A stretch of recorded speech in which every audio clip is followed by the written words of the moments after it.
This special Purim podcast is dedicated by my dear friend Adam Chuckrow in loving memory and leilui nishmas, his grandmother Hadassah, bat Yosef, who passed away last Purim. So her first Yartzeit is this Purim. May her soul be elevated in heaven. In honor of the special Wheat Here at Torch, the Torch fundraiser happening right now at givetorch.org, every donation is doubled. We're going to talk about the festival of Purim. Of course, you know Purim. It's one of the rabbinic holidays. It celebrates the triumph of our ancestors over their Persian antagonists. On this day, we read the Megillah, which is the official, codified, canonized story of what happened in those fateful days many years ago. We have a mitzvah to give gifts to the poor and send food to your neighbors and friends. And of course, eat a festive banquet. There are some other additional customs, namely in a very unusual way, which we're told seems like very different than the typical style of our festivals. We're told to drink some alcohol. In fact, to drink a lot, so that we don't know the difference between cursed is Haman and blessed is Mordechai. A friend of mine who, we'll call him JJ, a friend of mine, he experienced Purim for the first time, and he said, "You're misspelling Purim. You're spelling it P-U-R-I-M, but it really should be spelled P-O-U-R, to poor, and then a dash, apostrophe M-E-M, Purim," because he saw so many rabbis drinking so much that he said, we have to rename. We have to fix the spelling. Of course, it's a day, traditionally we get dressed up, and it's a day of unbridled joy. And we're remembering the story, the event that happened 2,400 years ago or so, that is told in the Megillah, in the Book of Esther. So this is already after the first temple was destroyed. The Jewish people, they entered the land under the leadership of Joshua. Eventually, David and Solomon, they build the temple. The temple is extant for more than 400 years, but it is destroyed. The nation is sent into exile.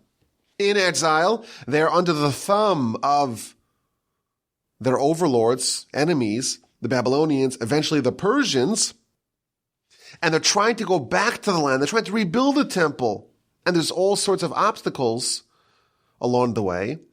Meanwhile, there's a grand celebration. This is how the book starts. There's a grand celebration, a 180-day celebration, plus an additional 7 days of celebration. And our sages tell us that this is really the celebration of the prophet Isaiah's prophecy not being fulfilled. The Persians, they understand that they have the Jews underneath their thumb, and they have the vessels of the temple in their coffers, and they were told by the prophet Isaiah that the exile will last only for 70 years, but they miscalculated. They started the clock a bit too early, and they thought 70 years had elapsed, and to celebrate the fact that the temple was not rebuilt, they made a 180-day celebration. It's a banquet for all the people of Persia, and unfortunately, the Jews of Persia, some of them, many of them, they joined the party. And during the end of the party, the end of this very elaborate celebration, the king is drunk, and he summons his very beautiful Queen Vashti to appear, and she doesn't want to appear, and she rebuffs her husband publicly, and that's a great disgrace. We have to get rid of this terrible queen because she's setting a bad precedent. Now all the women will do the same to their husbands. It's going to mess up society. She is deposed. A search committee is appointed to find replacements, and they're taking all the beautiful women and girls from the realm, from the grand empire, the Persian Empire, and they're prepped for 12 months for a single night audience with the king. And then he's running through them, and he's not finding the one to replace his deposed and departed Queen Vashti. And then we read about a woman named Esther, and she is adopted, or maybe she's married to a man named Mordechai. Mordechai is one of the leaders of the Jewish people, and he was part of the first tranche of Jews that were sent into exile. the exile unfolded in stages. One of the stages of the exile is when the Babylonians sent 10,000 of the best and brightest of our people into exile. And he was part of that initial group because he was part of the Sanhedrin. He was part of the grand court, the high court, the supreme court of the land.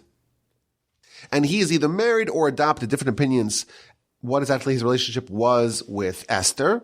And she is selected. She is a candidate to be the queen to replace Queen Vashti. And he tells her, don't reveal your identity. Don't tell Achashverosh or any of his people, the king or any of his people, that you are in fact a Jewess. And specifically, don't tell him that you are a descendant of royalty. It's something very disgraceful that a relative, whether she's the wife or just the adopted relative of Mordechai, the most prestigious leader of the Jewish people, to be taken as a queen for King Ahasuerus, the Persian, it seems very wrong. But she actually had something going for her. She was a great candidate to be queen, because not only was she very beautiful, one of the most beautiful women of all time, we're told in the Talmud, but she was also descendant of King Saul. She came from royalty. She had royal blood coursing within her. Don't reveal your identity. Don't tell them you're a Jewess, and don't tell them that you come from Saul because you don't want to be selected. Now, as fate would have it, she is selected, and that's part of the whole setup of the story. And then we read in chapter 2 of this book how Mordechai foils an assassination plot on the king. We don't know the significance, the salience of that, but it's going to play a big role towards the end of the story. Now, what you find, if you read the story with a discerning eye, that all the events in the beginning of the story that seem to be unrelated to the major theme of the book, they all surface at the end. And this is one of the themes that we're going to see, that the story of Purim is one where there's all sorts of storylines, subtexts to the story, side points to the story that all come together in this crescendo of salvation and triumph. Now, Ahasuerus is the king of Persia. He rules effectively over the whole world, and he appoints a prime minister who's an Agagite, which means he is from Amalek, a sworn enemy of the Jewish people. Haman is appointed prime minister, and the first thing that he does, the first act, his official act, is that everyone must bow before him. Whenever he walks, everyone must prostrate themselves in front of Haman. Now, Haman also had a figurine of an idol on his necklace. And therefore, when people are bowing down to him, effectively they're bowing down to the idol that he was carrying with him.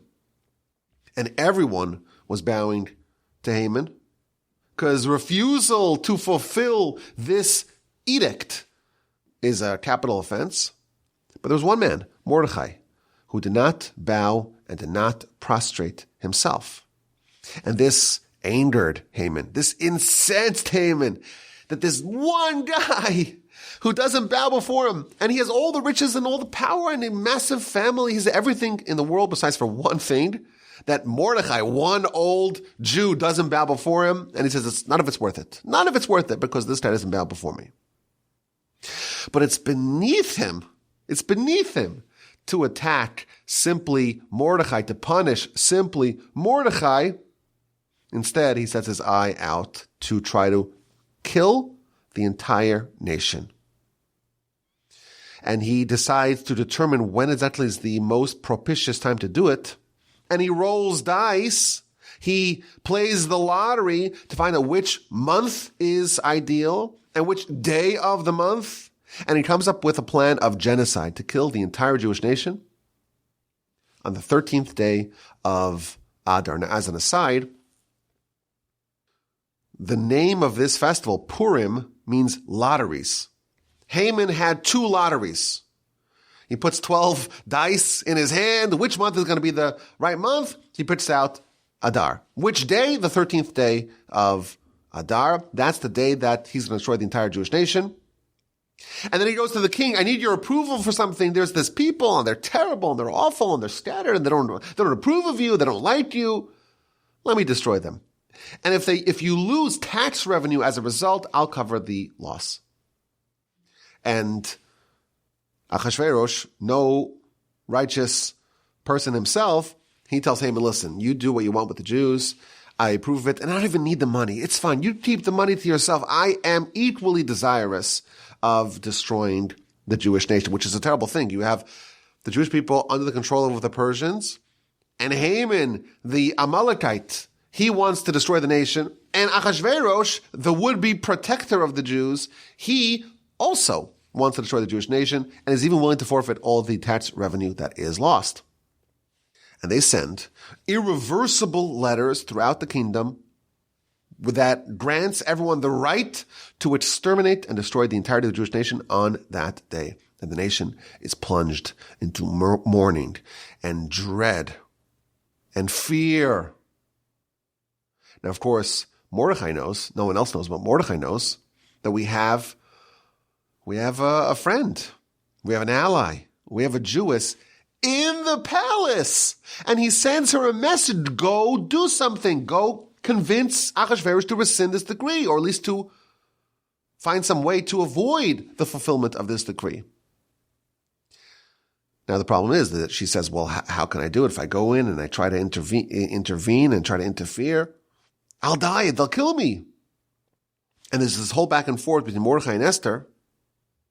And Mordechai tells her, you think that if you keep quiet, you'll survive and you'll escape and everyone else will die and you'll endure. No, the Jewish people will always endure. And if you're silent, revach v'hatzala, salvation, deliverance will come for the Jews from a different place. The Almighty promised the Jewish nation will always survive. It will be an eternal nation.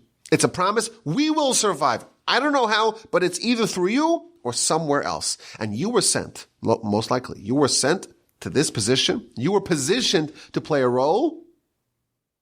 If you don't do it, the salvation will come from someone else, but you will perish. You and your house and the house of your father will perish. And the reason why you were put in that royal position is to take the active role in ensuring the continuity of the nation. She says, sure, but everyone should fast on my behalf. The whole nation has 3 days of fasting. Mordechai actually has 7 days of fasting. She's fasting. Everyone's fasting as a form of prayer to help Esther on her mission. And she goes to Achashverosh and she invites him and Haman to a festive banquet, and she'll tell him what she wants. And they get to the banquet and she says, all I want is another banquet tomorrow. Also with Achashverosh and also with Haman. Now, why exactly is Esther inviting Achashverosh and Haman to a banquet? What's the deeper reason behind this? Why is this part of her plan? So the Talmud actually asks this question. The Talmud goes through every part of the story to explain the deeper subtleties of the story. And the Talmud offers 12 different reasons why Esther invited Haman to her parties with Achashverosh. She's trying to lobby, to persuade Achashverosh to do something to save her nation. And she wants Haman there. Why? So the Talmud says 12 different reasons. She knew, number one, that the wicked, they have their downfall when they get too revelrous at parties. So she's plotting Haman's downfall, and she wants him to be in a party mode. He's more vulnerable then. When she was younger, the second reason the Talmud says, she remembered hearing a verse in Proverbs.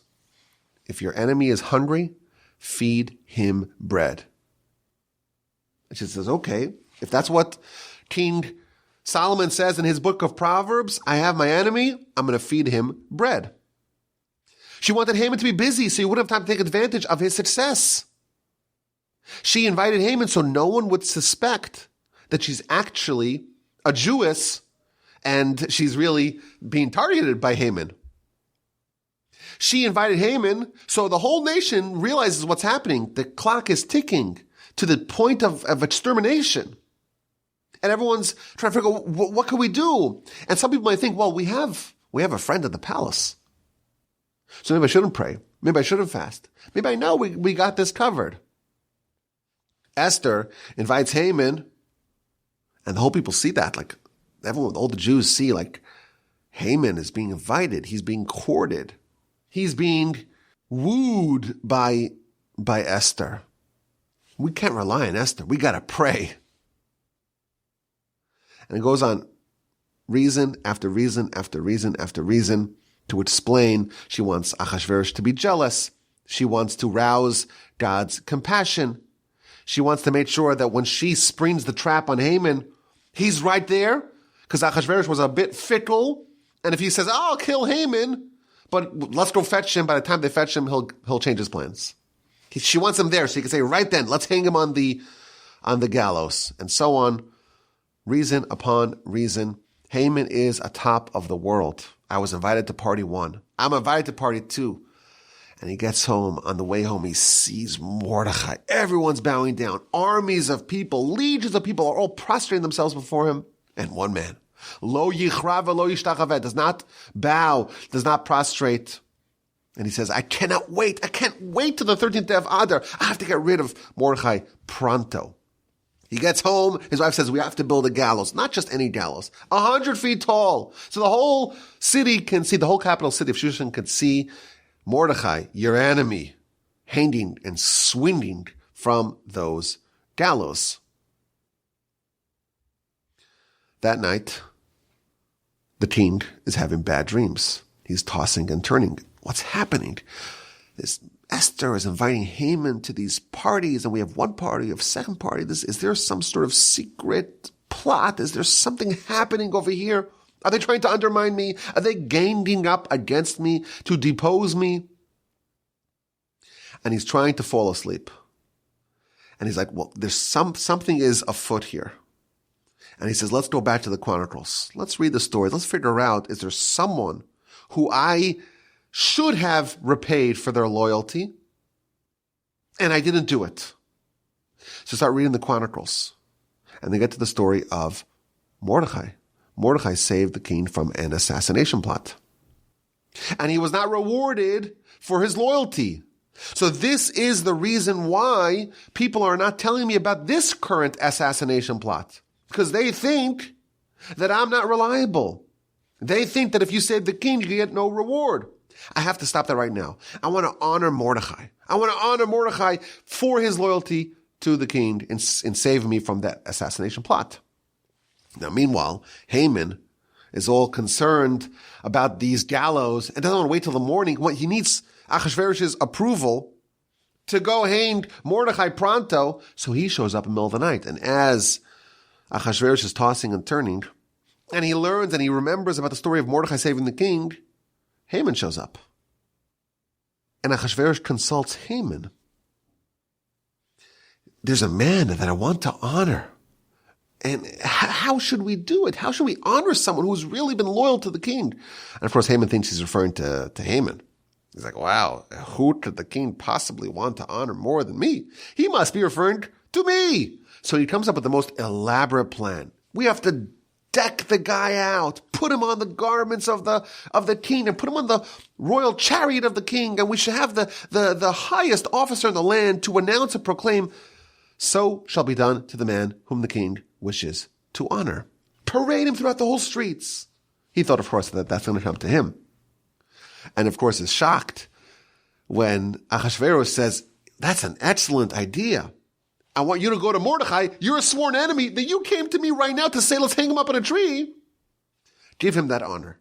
And you, because you're the highest officer in the land, you'll parade him throughout the street. And indeed, that's what happens.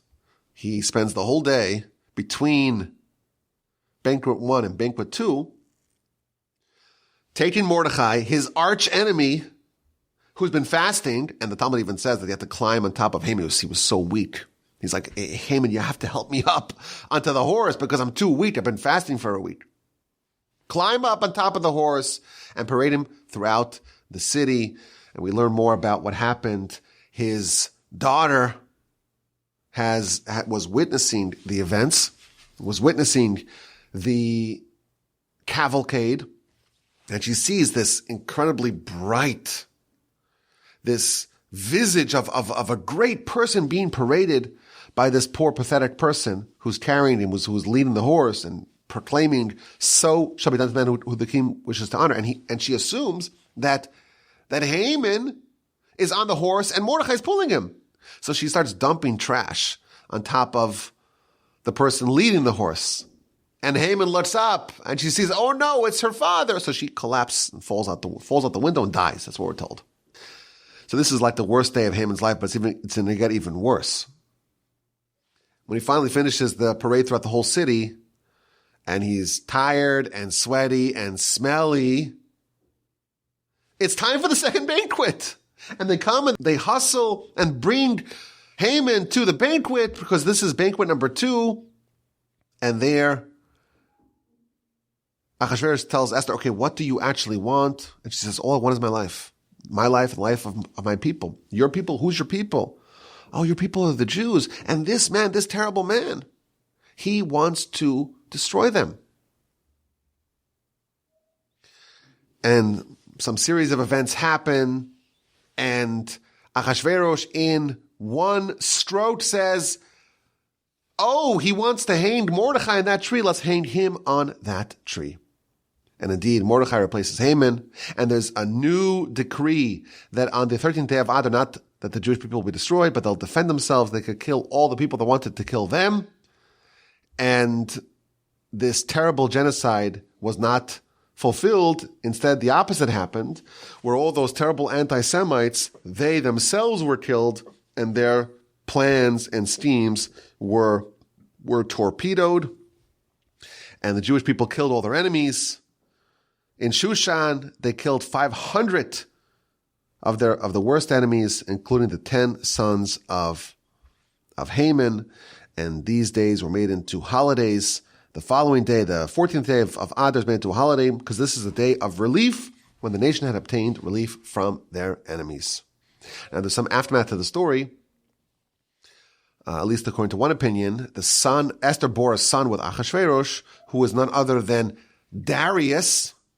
And he was the one who signed off on the completion of the temple. The second temple was built under the auspices of the continuation of the line of Achashverosh and Esther. That's the story of the Megillah, which we read every Purim, once by night and once by day. So it's a whole elaborate story, very dramatic. And in fact, it is one of the 24 books of the biblical canon. And one of the most noteworthy aspects of this book is that it's the only book that we have in our canon that the name of God is not mentioned. How many times is the name of God mentioned in the Megillah? Exactly 0 times. And it's maybe the most glaring question in the story in the book. Why is the name of God omitted? Why is apparently the role of God in the story not present for us to learn from it? And this question is a question asked by many. And the answer to this question may open up some portals of understanding into the deeper message of the festival and of the book. Now, over Shabbos, I did some research and I found a book that offers 10 different answers to this question, to the question of why the name of God is omitted from the Megillah. Now, I'm not going to go through all 10 answers, but I'll tell you some of the answers that are proposed. Haman indeed was destroyed. Him and his 10 sons were hung on the gallows that he had intended Mordechai to swing from. But Amalek, the nation of Amalek, endured. The nation of Amalek is still present, is still active. The first time Amalek is mentioned in the Torah as a nation, it's in chapter 17 of Exodus. There's the first war that our nation wages after the Exodus is the war against Amalek. And the war ends where the nation, our nation, weakens Amalek, but doesn't destroy Amalek. And then there's a very short message about the state of existence so long as Amalek is active. And it says that the throne of God, but it doesn't spell out the full name of God. The throne of half of the name of God is going to be active until, or it's going to demonstrate, or it's going to be committed towards this war against Amalek. It's a very cryptic sort of verse. This is in chapter 17 of Exodus. And the commentators always tell us, well, wait a minute, like, why is it talking about the throne of God, but it doesn't spell God's name completely? Why is this contingent to the war against Amalek? And the answer is that the Amalek is the force that is limiting the exposure of God in the world. Amalek is like the foreign God that is detracting from the glory of God in the world. And so long as Amalek reigns, the name of God is not complete. This story is a story of weakening of Amalek, not of destroying of Amalek. And therefore, the name of God, it's not present. It's not visually present in the story. So this shows us one theme of the book. This is a war against Amalek, and it's a continuation of the war that started right after the Exodus, and it continues until this very day, and we're not done. And therefore, the name of God is not going to be present, or at least it's not going to be overtly present. There is another theme that the Talmud tells us about the festival of Purim. The Jewish nation accepted the Torah at Sinai. There were 10 commandments, and it was a very dramatic prophetic experience that happened at Sinai. But if you read the text of the Torah, of the Sinai revelation, it says that the Jewish nation was at the foot of the mountain, but read literally, it's at the, it can be read as underneath the mountain. And the Talmud tells us that the acceptance of Torah at Sinai, it was as if the nation was underneath the mountain. And it's as if God had said to the Jewish people, you must accept the Torah, if not, I will let go of the mountain, so to speak, and crush you and bury you. There was a part of the revelation at Sinai. It was so powerful, it was so undeniable, it was so miraculous that there was no way for a person to say, I don't want the Torah. They were forced into it. They were compelled. It was accepted under duress. It wasn't an even-handed transaction. And therefore, there is the possibility of the nation saying, you know what? We didn't accept the Torah willfully. We were forced into it. This was not a decision that we made on our own. We were compelled to accept the Torah. But in the story of Purim, the nation accepted the Torah out of love, willfully. There were no overt miracles in the Purim story. And the nation was kimu v'kiblu. They upheld and accepted the Torah once more. They renewed their vows that they initially accepted at Sinai. And this time, there were no miracles, there were no overt miracles. So they accepted it out of love. So this Purim story, the Talmud tells us, it's a second Sinai. It's a second reenactment of the Sinai acceptance of Torah. Only this time, there's no miracles, or at least no overt miracles, and they accepted it out of love. They weren't compelled. It was not under duress. And in order to affirm that, the name of God doesn't even appear. Don't think that the presence of God was palpable, was noticeable at the Purim story. No, it wasn't noticeable. And nevertheless, the nation accepted, and thus completing, so to speak, the Sinai acceptance. They accepted it once at Sinai under duress, and now they accepted it willfully out of love. If the name of God was present in the Megillah, Haman and his ilk would be aggrandized. A third answer tells us. Haman would say, look at me. God wants to fight me. Look at Amalek. We're important. We matter. We're an equal, so to speak, God forbid, to Almighty God. We're a counterweight. God needs to kind of show up and fight us. In order to dispel that, God's name is not present. Another answer. There was great joy in the Purim story. La Yehudim, the Jews, they had ora v'simcha, they had light and joy. It's a joyous story, and we celebrate it with joy. The whole day is a day of joy. It's a day that we give gifts to our neighbors, to have a joyous relationship with our neighbors. We give gifts to the poor. They should be joyous as well. We eat. And we even drink a little bit to be joyous as well. We read the story to remember the joyous events. But the joy was marred a little bit by some of the other events of this book. You have a story here that Esther, she's a princess of our people. She's a scion to King Saul. And she has to be taken by Ahasuerus. Could there have been maybe a better way, a less scandalous way to achieve the aims of the story? And yes, the second temple was built as a result of this story, in the aftermath of this story, but the second temple did not endure forever. The second temple was ultimately destroyed. And even when the second temple was active, it did not have all the miracles and all the accoutrements of the first temple. There were people, our sages tell us, who were present in the first temple and when it was rebuilt in the second temple. There's 70 years between them, but there were some really old people who remembered the first temple and they were there at the inauguration of the second temple.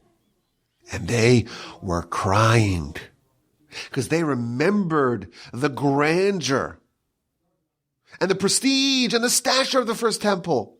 And the second temple paled by comparison. So yes, it's a joyous story, but there's a little bit of an asterisk to the joy. And we don't quite have the full unbridled joy that hopefully we will have when the third temple is built with great pomp and ceremony. And indeed, the glory of the first temple will be restored and it will be permanent and eternal. Then we could have full joy. And the name of God is not going to be applied on this story because it's not really a full story. And finally, again, I'm only telling you some of the answers. There's many, many more answers. The other answer I saw, which was very interesting, this I did not know. The Megillah itself, the Book of Esther itself, says that this was included in the chronicles of Persia and Media, the Persian Empire. This story was present in the Persian Empire. They chronicled it in the official history books of Persia. And what were they working off? They were working off the story that Mordechai and Esther wrote, the Book of Esther. The Book of Esther itself was translated to Persian. What would be if the Book of Esther had lots of instances where the name of God was present, and Mordechai and Esther had highlighted every role that God was playing behind the scenes to make sure that Esther was chosen and that Vashti was deposed and Haman was appointed and all these decisions all happened. It all seems to be random, all seems to be coincidental, but really it's God manipulating it all. If the name of God was overt, what would happen in the Persian translation? They would take their deity, and every time it says the name of God, they would just supplant it with their deity. And that would be, of course, a great disgrace. And Mordechai and Esther knew that. They knew this was going to be included in the Chronicles, so they just made a decision to not include the name of God, at least not overtly, in the official retelling of the events. That said, the name of this book is called the Book of Esther, but really it's called the Scroll of Esther, Megillah, which means a scroll. Megillat Esther, the Scroll of Esther. Now in Hebrew, the word Megillah, or Megillah, also means to reveal what is hidden. And the word Esther means hidden. So Megillah Esther can be read as the Scroll of Esther, the Book of Esther, the story of Esther, but it can also be read as the revealing of the hidden. And while it is true that the name of God does not appear even once throughout the whole book, the goal of the reading of the book is to reveal the hidden, to show where God actually was present in this story. Every part of the many moving parts of the story could have happened on their own, could have happened absent a miracle. There's no overt miracles, no splitting of the sea, there's no manna that the nations eat, no 10 miraculous plagues. Nothing of that nature is happening over here.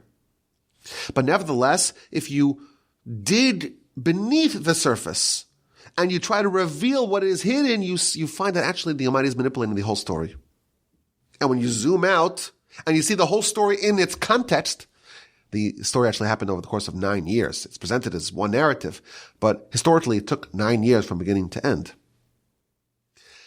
The whole story is really about trying to find the hidden role that God played, the guiding hand of God that was manipulating every event, every beat of this story. And the commentaries actually discover that there are all sorts of hidden references to the name of God. For example, when Esther invites Haman and Achashverosh to the banquet, she makes the decision to use this banquet as a means to try to lobby Achashverosh on the nation's behalf. The verse says, Yavo Hamelech, let the king come. Yavo starts with the Yud. Hamelech starts with the Hey, Yud Hey. Haman and Haman. So Yud Hey, if you look at the first letter of these words, Yavo is a Yud. Hamelech, the king. Hey. Haman, that's a Vav. And then the final word is Hayom, today. Those 4 words, the first letter of each of those four-letter words is a Yud and a Hey and a Vav and a Hey. It's the name of God.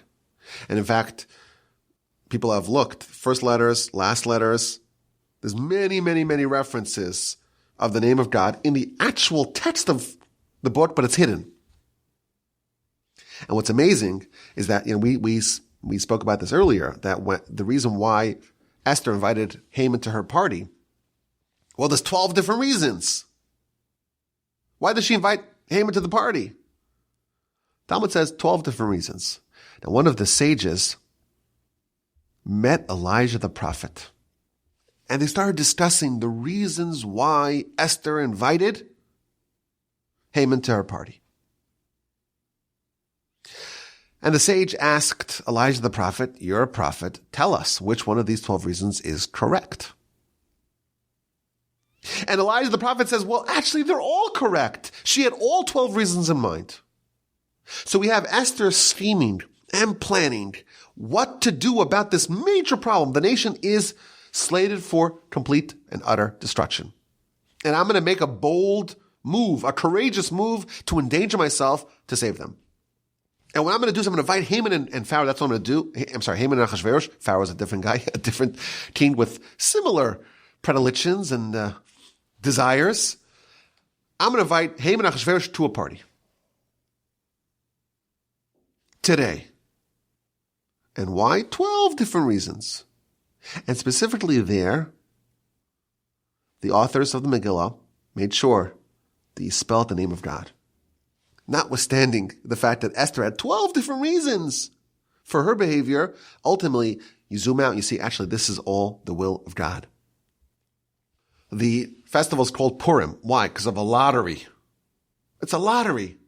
It's random. But the truth of the reason why this name is the appropriate name is because, yes, Haman thought it's all random. There's no hand of God at all. Our revelation of the hidden, the Megillas Esther, is to remind us that even the events that are deliberately random, it's spinning dice, it's pulling stuff out of a lottery, even that, God is in ultimate control. There is a custom to get dressed up. Why? To wear a mask. Why? To understand that there's something behind the veneer, behind the facade. There's always something hidden that needs to be revealed. And this really is a story of our nation. We look back at 4,000 years of Jewish history. How long ago did Abraham live? 3,800 years ago or so? It's a long story since Abraham made the decision to cross over the river and to be the one who's willing to stand up for God in the world. And to be the father of the great nation and father of many nations that are going to bring the world to perfection. And you look back at a retrospective of all of this history, and there's a lot of suffering along the way, and a lot of close brushes with destruction. And all sorts of events that at the time, it's hard for us to see where was God. And there's a lot of suffering, a litany of suffering throughout our story. One of the elements of Messiah is the full fulfillment of this revelation of the hidden. The verse tells us, "Az yimale schot pinu," then our mouth will be full of laughter.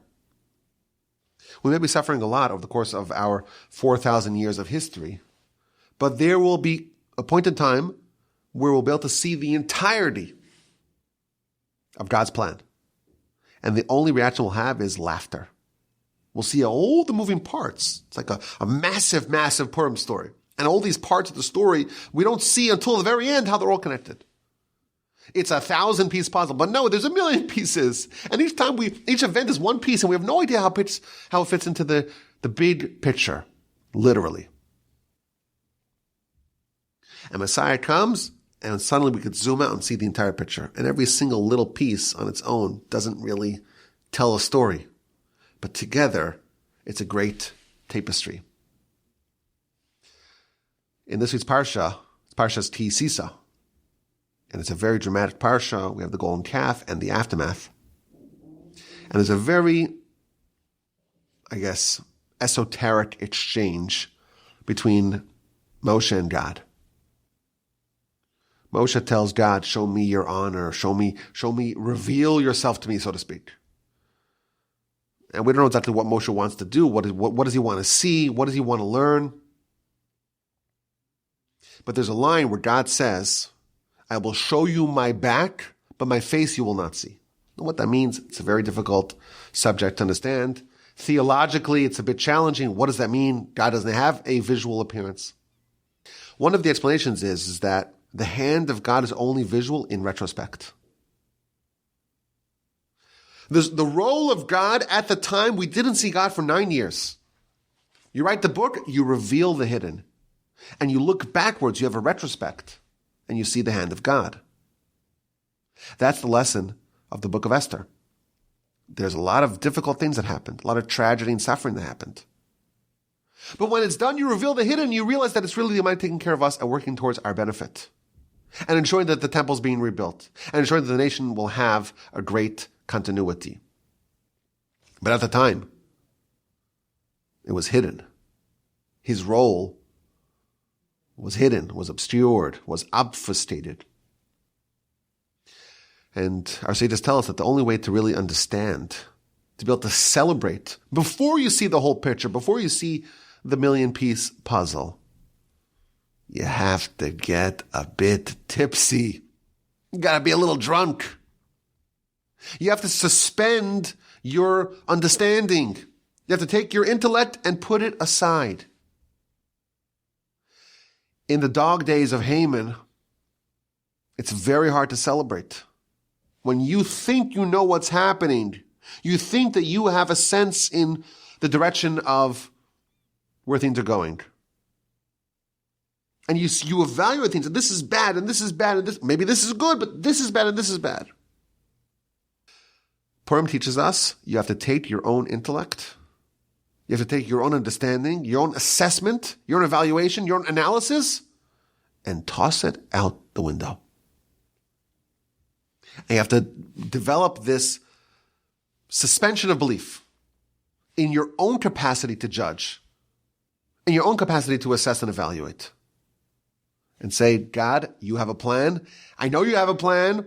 There will come a time that we'll be able to look backwards and see the plan. But right now, I can't see it. And I am recognizing that, and I'm just taking my capacity to evaluate things rationally and tossing it out the window. The work of Purim is to reverse engineer the story of Purim and find all the hidden times where God did things for our benefit and we did not know about it at the time. We read the story of Purim and we piece together the miracles.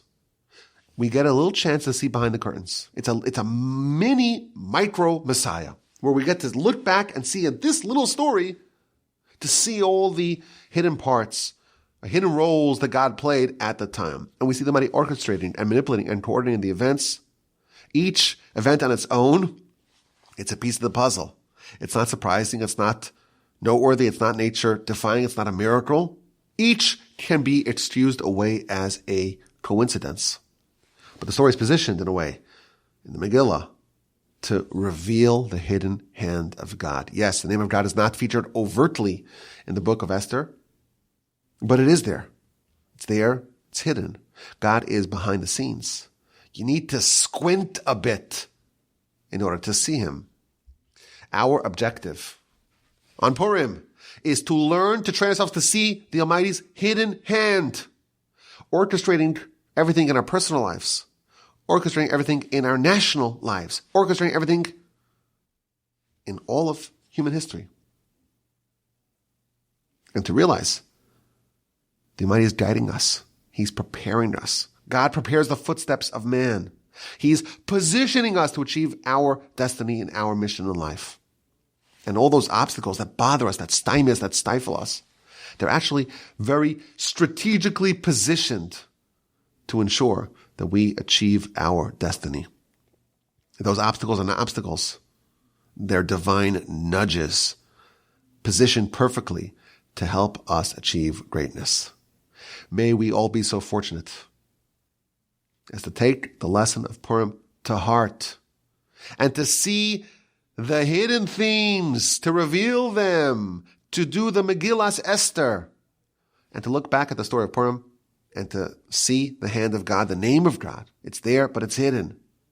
To piece together that puzzle of that story and to take comfort in the fact that when we live in a chaotic and hard to understand world and hard to understand life, and we see hard to understand events, hard to understand consequences of events, hard to understand developments, and we try to understand what's happening. Where's God?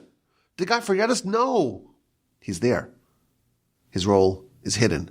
We will one day, please God, witness the completion of this puzzle. But now we have to accept that. We see an example of that, and we have to train ourselves. And it's sometimes hard to do. You might need a drink or two to get there. To train ourselves, the Almighty is holding our hand, guiding us every step of the way. Let's have a happy Purim. Let's have a joyous Purim. Joy with ourselves, joy with our family, joy with our community. Joy, by the way, even with our enemies. Because ultimately, they too are just tools of the Almighty. And with this joy, we can re-accept the Torah with a full heart. It's not being forced upon us. You understand that ultimately it's all for our benefit. When Messiah comes, actually the role of Purim will be augmented. Why? Because this is the prototype of what we're going to learn, of what we're going to see, of how we're going to be educated, of how we're going to be transformed. May we witness the full redemption, where we can have full joy, where the name of God could be revealed in all of its glory, where Amalek will be destroyed and the throne of God will be complete. May it happen speedily in our days. Have a happy Purim. Have a joyous and uplifting Purim. The Torch fundraiser is happening still right now. GiveTorch.org. Thank you all for your friendship and your kindness and your wonderful support. And my email address is, should you choose to email me to let me know about what's going on, rabbiwolbe@gmail.com. I look forward to your questions, your comments, and your feedback.